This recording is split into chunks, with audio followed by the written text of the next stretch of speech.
crée des histoires. Allez, on est de retour sur le plateau. On va parler maintenant de l'Afrique, la France, les biens mal acquis. Un rapport qui demande un mécanisme de restitution aux populations. Des députés viennent de remettre à la garde des Sceaux un rapport sur la confiscation des avoirs criminels. Dans celui-ci, il préconise la mise en place d'un dispositif spécifique de restitution des biens mal acquis aux populations des pays d'origine. En France, les biens mal acquis ne correspondent à aucune notion juridique.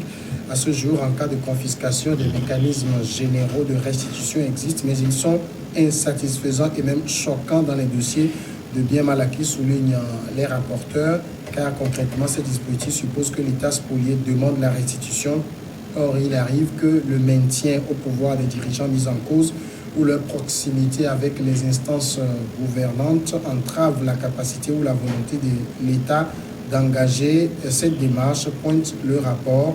Et le deuxième problème, même si l'État étranger en fait la demande, rien ne garantit une redistribution aux populations. Firmin Tekouabo, cela part quand même d'une bonne intention de demander à ce que les biens dits mal acquis, que la France ou un certain nombre de pays européens ont pu retirer des mains de ceux qui les avaient mal acquis, qu'on trouve un mécanisme pour les restituer aux populations.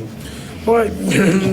L'idée est géniale, louable, mais encore faut-il que ces dirigeants acceptent que ces biens-là sont des biens mal acquis. Quand on parle de biens mal acquis, on fait allusion à la famille Bongo, on fait allusion à la famille Théodoro Obiang-Nguema, on fait allusion à la famille Nguesso. Mais quand vous discutez ou vous interrogez tous ces dirigeants-là, ils disent, tous disent qu'ils n'ont jamais pillé les ressources de leur pays. On se demande là où ils ont trouvé l'argent pour le faire. Mais la première des choses serait d'arriver à discuter avec eux. La deuxième chose, c'est d'arriver à trouver le mécanisme adéquat en ce qui concerne la restitution des biens aux populations. Mais comment ça va se faire? Donc, peut-être, on va dire, vous avez ce sont vos biens là, ou soit on va les évaluer en euros, en francs CFA, on les vend et on envoie cet argent-là dans le trésor de ces pays-là. Ça va être tellement fascinant. Moi, je me rappelle, en 2009, Denis, quand on parlait de cette affaire, Denis Sassou Nguesso disait qu'il n'a jamais pillé un seul franc du peuple congolais. Même en 2013, quand Hollande c'était sous Hollande, on a perquisitionné le domicile, deux maisons de Denis Sassou Nguesso à Paris. L'une à Neuilly-sur-Seine et l'autre à Paris. Denis Sassou Nguesso avait réagi, avait demandé à Hollande de prendre toutes ces mesures parce que dans la convention qui unit les deux pays, les affaires intérieures restent les affaires intérieures. Ces dirigeants français n'avaient pas à se mêler de ces affaires-là. Donc oui, ça a été une situation un peu chaude, mais que les deux dirigeants ont un peu géré. Mais vous savez, l'idée est louable, je le disais au début, parce que si on arrive à faire ça, ça va résoudre un certain nombre de problèmes.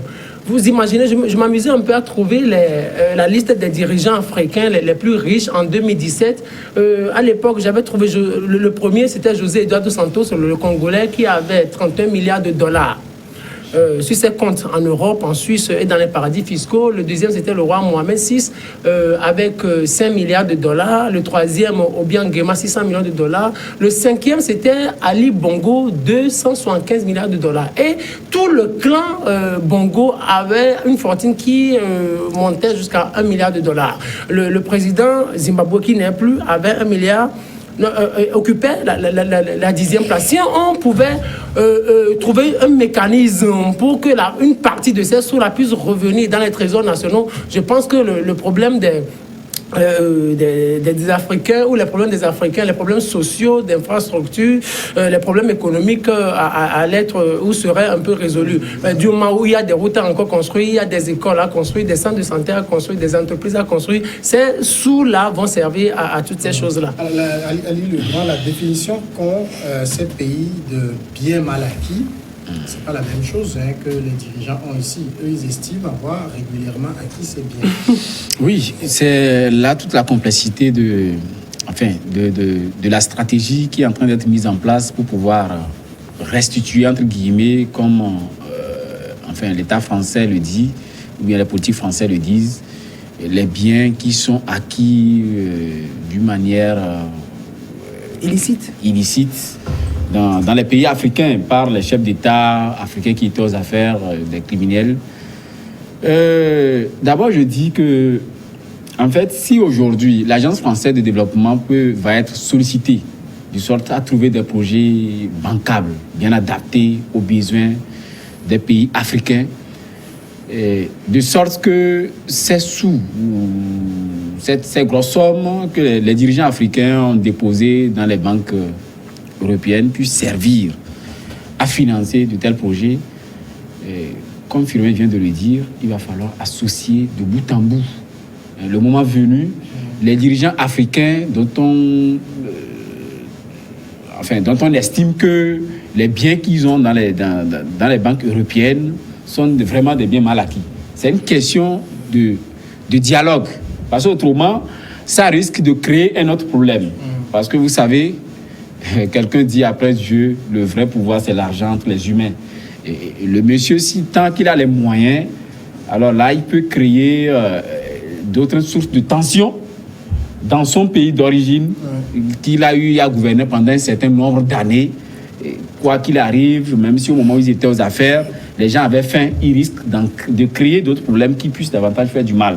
Donc, pour dire que, d'abord, il y a l'insuffisance des tests, ce qui a amené les sénateurs français, justement, à faire cette proposition de loi, et qui a poussé d'ailleurs le Premier ministre français à commanditer le rapport. Donc, pour dire que petit à petit, de toute façon, je pense que c'est un processus qui est lancé et que notre vœu aujourd'hui est que cela puisse aboutir de la meilleure façon possible et que le dialogue puisse être au centre entre justement ceux-là à qui appartiennent ces biens, entre guillemets, même si c'est mal acquis, et les autorités françaises qui auront à décider, ou du moins à évaluer le bien et voir comment dispatcher cela pour que cela puisse destiner à servir les populations qui sont considérées comme étant spoliées en tout temps. Francisco, ce qui est proposé ici, c'est que ces biens, en tout cas, soient mis en vente et que l'argent, par exemple, dans un premier cas, puisse être reversé peut-être à l'Agence française de développement sur une ligne dédiée à cela et qu'elle gère des projets sociaux dans les pays où elle intervient. Et dans les pays où l'AFD n'est pas compétente, on préconise une coopération avec des instances régionales ou internationales type banque de développement. Bon, est-ce que vous pensez que c'est une juste restitution, cela? Bien, je crois qu'on a déjà essayé avec le Nigeria. La fortune de, je crois, Sani Abacha qu'on avait renvoyé, finalement, je crois que on les a dispatchés comme ça dans des villages qu'on a donné à tel nombre de personnes, tel montant. Firmin vient de citer toute une liste. Ça, c'est les chefs d'État, ça. Maintenant, vous voyez, tous ceux qui sont au crochet de l'appareil de l'État, hein, dans nos pays. Vous voyez, des gens, ils achètent des appartements, ils achètent des maisons en Europe. C'est pas une maison, c'est pas deux. Même dans la sous-région, mais ils vont juste pour enterrer de l'argent. C'est-à-dire que comme les banques, la traçabilité est devenue un peu chose, les gens ont payé des appartements juste pour ramasser l'argent, c'est-à-dire que les devises, c'est-à-dire qu'ils ne vont pas en CFA, ils ne font pas les transferts. Donc, ils transportent les grosses coupures d'euros, de dollars pour aller déposer ou ils achètent comment vous l'appelez, des bijoux, des pierres précieuses pour aller déposer la thésaurisation. C'est pourquoi l'argent manque dans nos pays. Donc, voilà, cette liste-là, il faut ajouter à ces chefs d'État tout ça. Et tout ce monde prend. Par exemple, vous venez de dire qu'ils disent que ce ne sont pas les biens mal acquis ou ce n'est pas le blanchiment. Mais ils prennent le pays comme c'est à eux. C'est leur propriété. C'est pourquoi quand ils puissent ou ils demandent donnez-moi, ils estiment que c'est leur argent, ils prennent. Ce n'est pas l'argent du peuple. Et du coup, on est obligé, on tourne en rond, on s'en va chercher des prêts, des fonds ailleurs pour venir financer. Et comment l'appelle-t-on? Même les dépenses courantes, parce que nos budgets sont déficitaires. Même si on fait budget à 1000, combien de milliards, vous allez voir après, en bas, on a fait tel crédit, tel crédit, tel crédit. Alors qu'ailleurs, les gens ont les réserves même pour financer. Le Botswana, je crois, a même des réserves pour financer les déficits budgétaires. Ce n'est pas la même chose vers chez nous.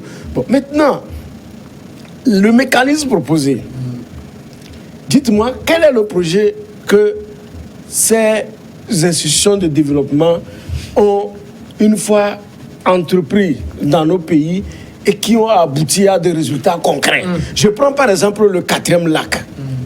C'est pas le 4e lac à chose, comment on l'appelle ça? Oui, mais c'est financé par quoi? L'AFD.